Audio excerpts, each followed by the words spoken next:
We've had a whole bunch of people guessing at what it did. I actually saw some really good guesses. Yeah, very close ones. This is clearly a Boros card. You can see the Boros symbol on the sides and then a whole bunch of red and white clad soldiers lined up and ready to go. And a bunch of some people are guessing that it puts 10,000 1/1 Boros tokens on there. And there it is. Assemble the Legion. So let's take a look at Assemble the Legion, Nate. So it's 3 red, white, as you can see, and it's an enchantment. So this card is just going to stay out there. At the beginning of your upkeep, put a muster counter on Assemble the Legion. Then put a 1/1 red and white soldier creature token with haste onto the battlefield for each muster counter on Assemble the Legion. Now, that's interesting. You know, what do you think about this card right off the bat? My initial thought, because you and I share a same limited brain, is this card is insane in sealed deck. Yeah, I think it really is, offering a lot of inevitability. One of the thoughts that I've always had on my mind since seeing these preview cards start to come out is how easy it's going to be able to trigger Battalion, because it's a mechanic that doesn't seem quite as easy at first glance to trigger as some of the other ones, the Guild's Major mechanics. But cards like this are like what the deck needs. The decks need a way to generate tokens in a large quantity. Yeah, and you know, one of the things I like about this card, maybe even for standard we'll have to see, is that it gets out of hand really quickly. Yeah. I mean, we're talking, and it has two neat things about it. The first one is that the downside, I'll start with that. Yeah. Is that it doesn't do anything. No. You play it, it costs 5 mana. We call them 5 mana do nothing enchantments, and it does nothing. Yeah. You pass a turn, and if you're about to die, you're going to die. Yep. And if you weren't ahead on the board, it's just not a good draw at that point. Yep. But it does have a lot of impact in the long range, because at the first one you only get 1 soldier token. But one of the neat things is you don't have to attack. It does have haste, so it's going to encourage you to, but you don't have to. Right. You can just block one big creature. You know, and then they shift the turn back. Now you get the second counter, and now you get 2 soldier tokens. Yeah. They attack you with that big creature. You block with 1. You can see where this goes from there. Yeah. And remember, you're still drawing a card for the turn. You still have all your mana for the turn, and this thing's just generating advantage. Think of it like almost like a planeswalker. Yeah. You get a free thing every turn. Now, planeswalkers affect the board when they come in, so this doesn't have that, and this is 5 mana.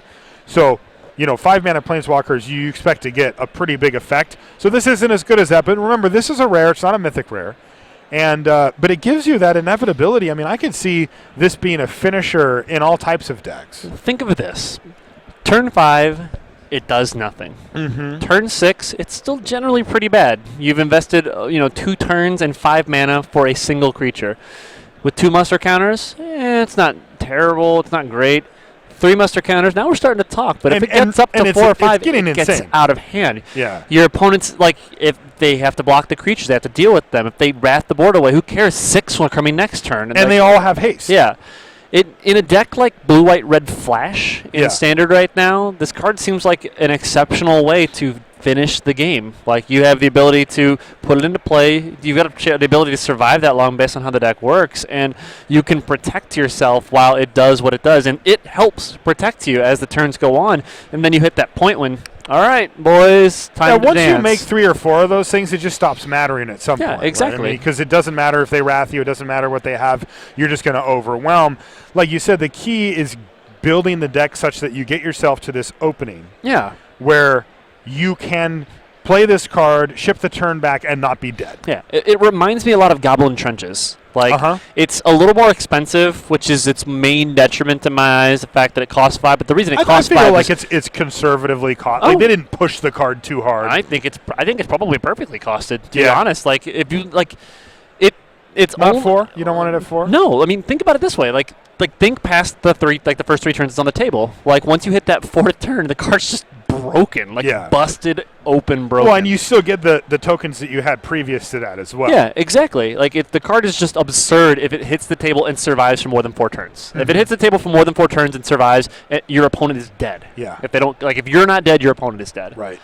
And I mean, it's an incredibly powerful card. I think it's costed right, and it it will be interesting to see the ways that it is used. Because anytime you see a token generating card, there are ways to abuse it, and I'm always interested to see what those are. Yeah, and I mean, for me, I see this card, and you guys know me, I love limited, Mhm. and once I see it, I'm just like, yes. Yeah. So, because I will snap that thing up and play it, and you can just set up a deck where basically your goal is to survive and then just lean on that thing for the end. I mean, traditionally, enchantments are some of the hardest permanents to deal with. Yeah. This is an enchantment, so it's going to be kind of tough for people. They're going to have a specific kind of narrow answer to be able to kill it. Yeah. And I'm pretty excited about the card. Yeah, like I'm interested. I'm interested to see it work because, like in sealed deck, it seems to me at least in sealed deck, it's a clear-cut bomb. Like this card is just a bomb in sealed deck. In draft, though, it'll be a little bit more interested to see because it's Boros. Off the top of your head, is going to be aggressive and is going to just want to. It's going to be fast. It's going to want to throw things out there really quickly. How impactful is a 5-mana card going to be? Yeah, I think it's going to be good enough. I mean, I think this card's going to be a great pick in draft, and it is somewhat splashable, being only one red and only one white, so you can kind of get it into a wedge, which is pretty sweet. I'm curious what you guys think about this card at home. Let us know in the chat or on Twitter. You can see our names below there, and tell us what you think.